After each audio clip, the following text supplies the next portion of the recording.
Okay.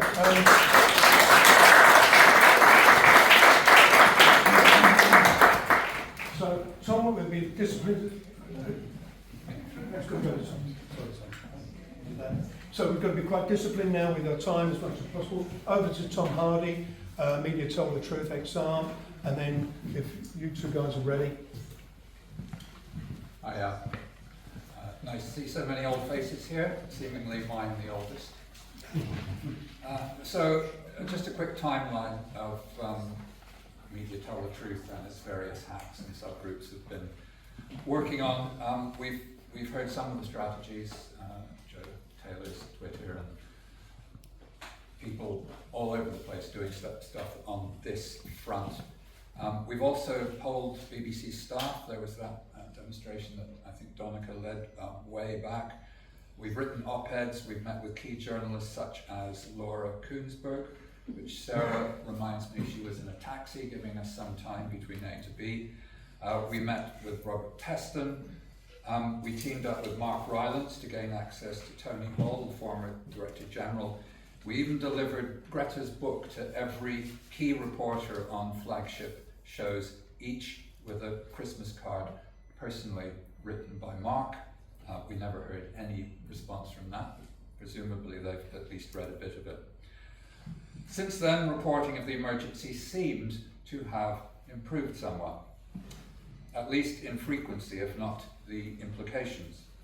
But since GB News editorial advisor Robbie Gibb was installed as enforcer at the BBC by the last government, inadequate reporting, or indeed complete radio silence, has returned, as can be seen by their silence following the Restore Nature March. We also met with the CEO of IPSO, Charlotte Dewar, who met some of our demands, minor demands, but was clearly not serious in her warm words, given what has happened since. For as we've seen, disinformation has taken a dangerous turn. We all know that the Sun, Mail and Telegraph have always been hate rags, but things cranked up when Theresa May declared her aim to create, quote, a really hostile environment for illegal immigration. Subsequently, Katie Hopkins wrote in The Sun that migrants were, quote, cockroaches who should be repelled by gunships. This is unashamedly the language of the Nazi propaganda newspaper Der Stürmer. And this was undoubtedly a factor in the murder of Joe Cox by the Nazi Thomas Mehr just before the Brexit referendum. 4 days after the referendum, police reported that hate crime had risen by 57%.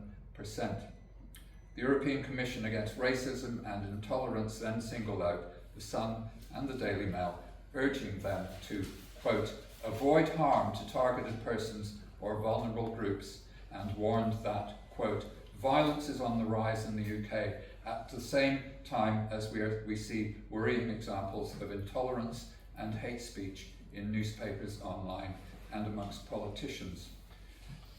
Inevitably, these dark corners of the media ignored the reprimand, and now we see the unremitted rise of incitement to violence aimed increasingly at climate activists in order to suppress any opposition to business as usual. Last year, Rod Liddell wrote in The Sun that if it were up to me, I would advance towards them in a steamroller. Another headline in The Sun, US cops show Brit police how to deal with eco-protesters as they drive truck through Extinction Rebellion barricade. This was accompanied by a video showing the police with guns drawn. Then there are the pundits from the Tufton Street think tanks who are happily platformed by the billionaire press, such as Ian Plimer of the Global Warming Policy Foundation, who wrote that his readers should maintain the rage. One of the most rabid of the inciters is the spittle-flecked Telegraph editor Alistair Heath, who wrote that climate activists threaten the total destruction of Western society, so freely inciting anger through fear. And the broadcasters, of course, are equally culpable. GB News celebrated Louis Greaves, who assaulted a JSO protester, while Talk TV presenter Andre Walker suggested that bayonets were the right response to XR. And this was an open invitation to the kind of threat that Gail subsequently received on her social media. Quote, "People like you should be shot in the face. Your kids should witness it and then also be shot in the face. You are absolute scum." You would think that this would be where the regulators would step in. After the Leveson inquiry, for some reason, 2 press regulatory bodies were set up: the Independent Press Standards Organisation, IPSO, and the lesser-known IMPRESS. IMPRESS has protocols against engaging in deception and against encouraging hatred or abuse in papers. IPSO has neither. Given the choice, of course, the billionaire press chose to be regulated by IPSO for a free rein to do both. This free rein is cynically underpinned by an IPSO complaints panel that consists solely of those editors from the right-wing press who are themselves most likely to be the subject of complaints. Here you would then expect the press recognition panel to step in. The PRP was established by Royal Charter after the Leveson inquiry as the overseer and validator of press regulators.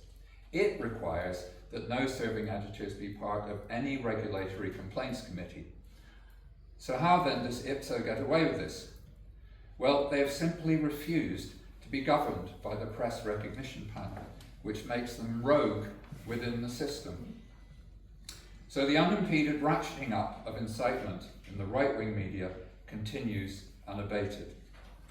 The UN Special Rapporteur for Environmental Defenders, Michael Forst, laid out his concerns when he wrote, "By deriding environmental defenders, the media and political figures put them at risk of threats, abuse, and even physical attacks from their unscrupulous persons, who rely on the toxic discourse to justify their own aggression. It is sobering that, globally, an environmental activist has been killed on average every 2 days over the past decade by petrostates." You would then think that the law would step up. The Serious Crime Act of 2007 criminalised incitement on its own, even if no violence occurred as a result. However, a later amendment gave the press a get-out-of-jail-free card, regardless of how inflammatory their rhetoric or how evident the connection was between their headlines and any resulting violent actions. They could not be held accountable. It is ironic that the PCSC Act criminalises a person, quote, "a person who incites another to commit an offence," but reserves this indictment for peaceful protesters. Yeah. With the UK law emasculated, we might then look to the European Court of Human Rights, which has ruled in other countries that, quote, "as a matter of principle, it may be considered necessary in certain democratic societies to sanction or even prevent all forms of expression which spread, incite, promote, or justify hatred based on intolerance." They cite the infringement of Article 8, which rules that threats of physical harm which seek to cause feelings of fear, anxiety, and vulnerability in order to humiliate and break the will to defend ideas should be sanctioned.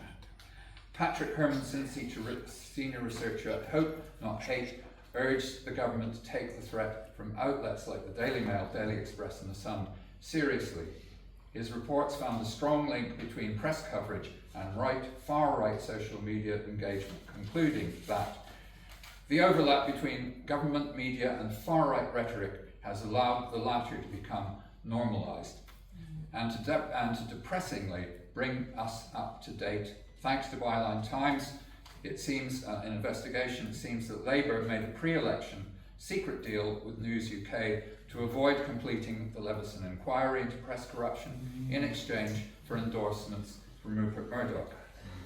And late news just in. 2 days ago, Caspar Donica and I infiltrated, by subterfuge, a panel discussion on free speech at the Reform Club. I found myself surrounded by Tufton think tankers, as well as the likes of Lord Frost, Rees-Mogg and Toby Young. The rallying cry was, "Hate speech is the definition of free speech." Hate speech is the definition of free speech. And ironically, We need to control the press to crush the woke mind virus. Terrifying. Thank you. Thank you.